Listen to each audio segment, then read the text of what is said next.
And students, we have completed 2 videos. I think 2 chapters. First is tense and second is voice. Today we will talk about the 3rd chapter and the name of this chapter is articles.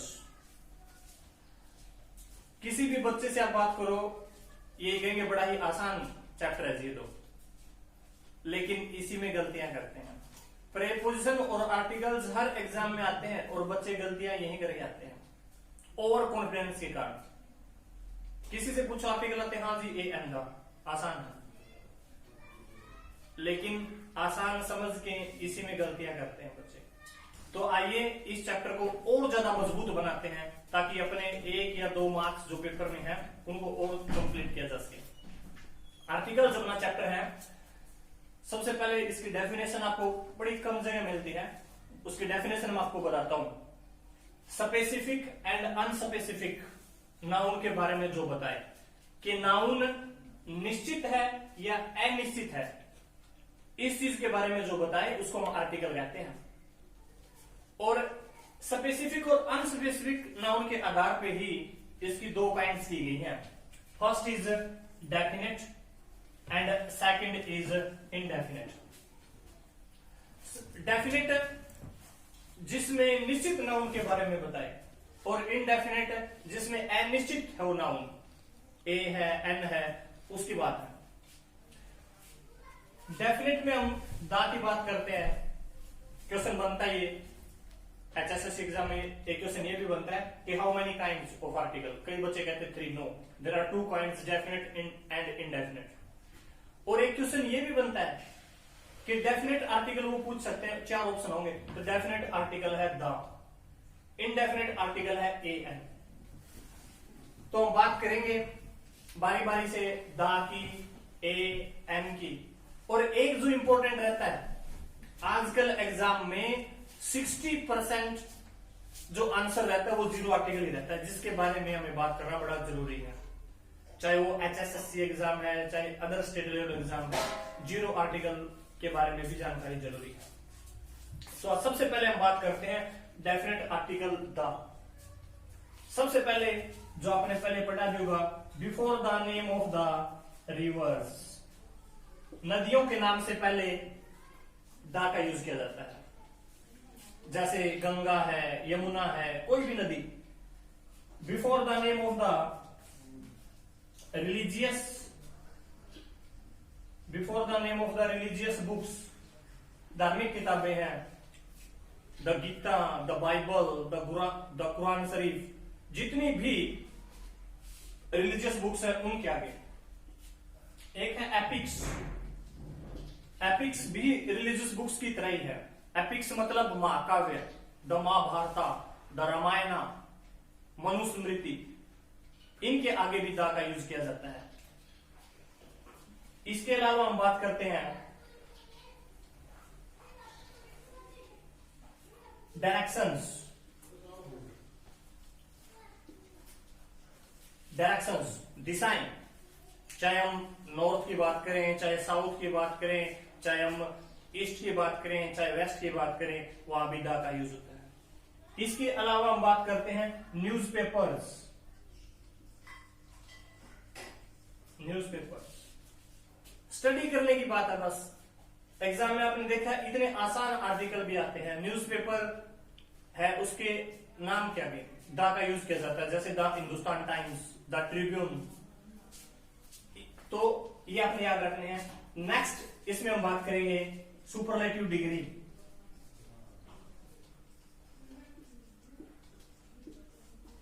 Superlative degree, अब ये कौन सी superlative degree? कई बच्चों को मैंने अब लिख दिया सुपरलेटिव डिग्री, वो पहचान नहीं पाते, तो उनके लिए मैं सीधा सा बताता हूं। जिस वर्ड के लास्ट में EST है, जैसे लार्जेस्ट, स्ट्रोंगेस्ट, हाईएस्ट, इनके आगे दा का यूज किया जाता है।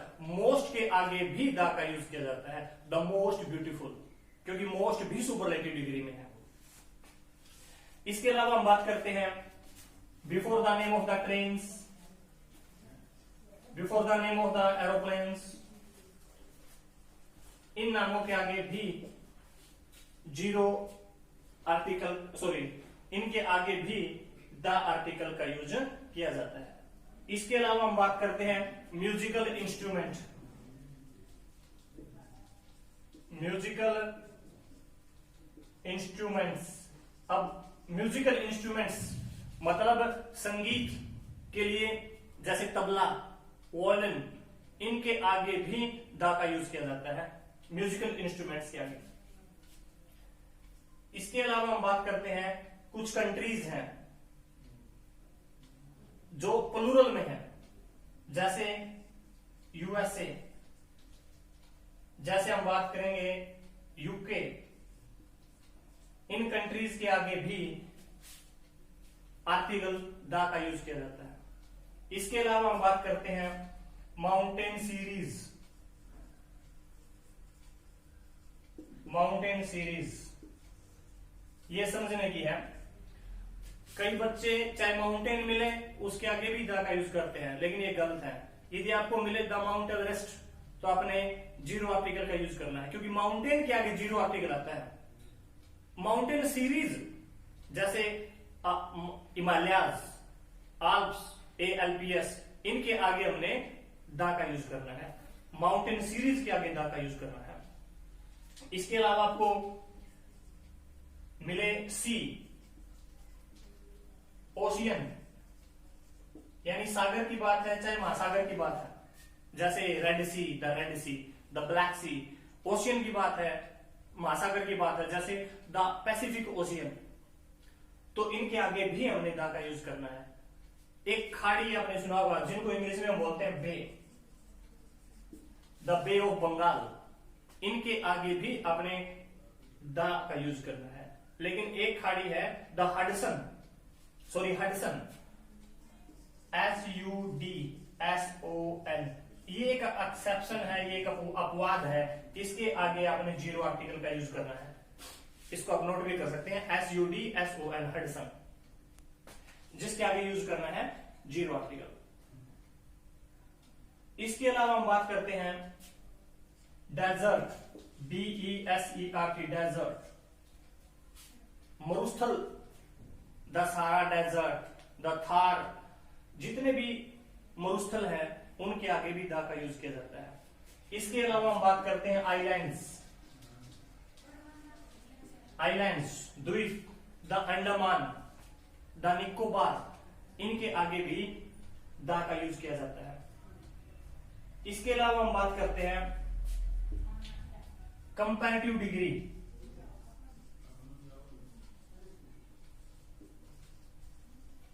कंपैरेटिव डिग्री, एक सेंटेंस में दो कंपैरेटिव डिग्री होनी चाहिए। सुपरलेटिव डिग्री मैंने पहले बताया है, सुपरलेटिव डिग्री में आपने दा का यूज करना है, कंपैरेटिव डिग्री में भी दा का यूज करना है, लेकिन एक सेंटेंस में दो कंपैरेटिव डिग्री होनी चाहिए। The higher you go the cooler it is. Higher comparative degree भी होती है जिसके लास्ट में आपको ER दिखाई दे। The higher you go the cooler it is, जितनी ऊंचाई पे जाओगे ठंड उतनी ही बढ़ती जाएगी। तो जहां दो कंपैरेटिव डिग्री हैं उसमें भी आपने दा का यूज करना है। इसके अलावा और क्या रहता है अपना वो देखते हैं हम। एक है हिस्टोरिकल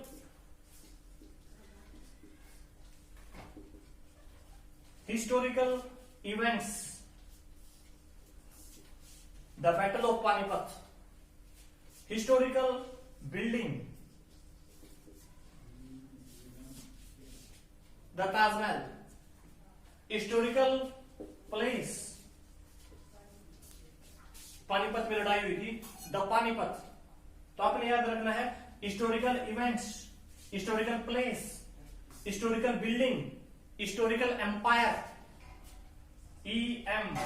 EMPIRE, इसका मतलब है साम्राज्य, जैसे द मुगल एम्पायर। तो ये चीजें आपने याद रखनी है। डेजर्ट की बात है, आइलैंड्स की बात है, कंपैरेटिव डिग्री, हिस्टोरिकल चाहे इवेंट्स है, चाहे प्लेस है, चाहे बिल्डिंग है, चाहे एम्पायर है। एक बार फिर मैं दोबारा बताता हूं आपको। आर्टिकल्स स्पेसिफिक और अनस्पेसिफिक के आधार इसकी डेफिनेशन है, जिसकी डेफिनेट, इंडेफिनेट 2 काइंड्स है। इसमें हम दाग की बात करते हैं, AN की बात करते हैं, जीरो आर्टिकल भी इंपॉर्टेंट है। तो सबसे पहले मैंने बताया रिवर्स, रिलीजियस बुक्स, एपिक्स, महाकाव्य, महाभारत, रामायण, डायरेक्शंस आपको पता है, न्यूज़पेपर्स की बात है, सुपरलेटिव डिग्री की बात है जिसमें ईएसटी लास्ट में आता है, ट्रेन्स एरोप्लेन्स की बात है, musical instruments tabla violin, USA UK जो कंट्री प्लूरल में जिनका नेम आता है, माउंटेन सीरीज की बात है, सी है चाहे ओशियन है चाहे कोई भी खाड़ी है अडसन को छोड़ के, कोई भी रेगिस्तान, कोई भी द्वीप है, कोई भी कंपैरेटिव डिग्री जिसमें 2 कंपैरेटिव डिग्री हैं, हिस्टोरिकल इवेंट्स चाहे प्लेस चाहे बिल्डिंग चाहे एम्पायर, इनकी बात है। 1-2 और रहते हैं दामे जिनकी हम बात करते हैं।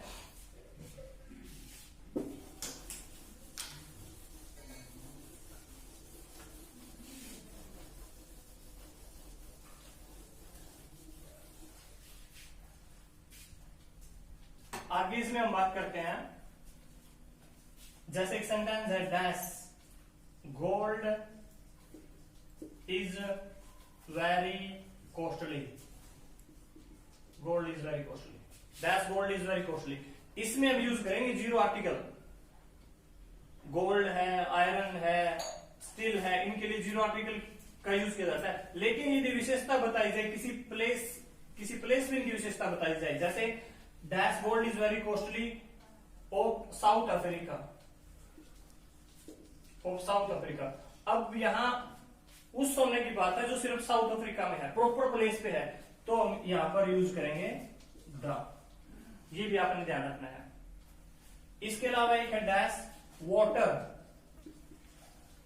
Is essential,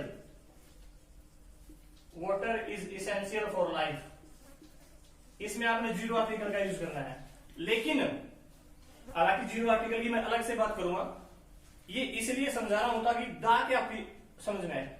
dash water is essential for life, इसमें दा का कब यूज होगा, यदि किसी प्रॉपर प्लेस के पानी के बारे में बताया जाए, जैसे dash water is essential for life which is found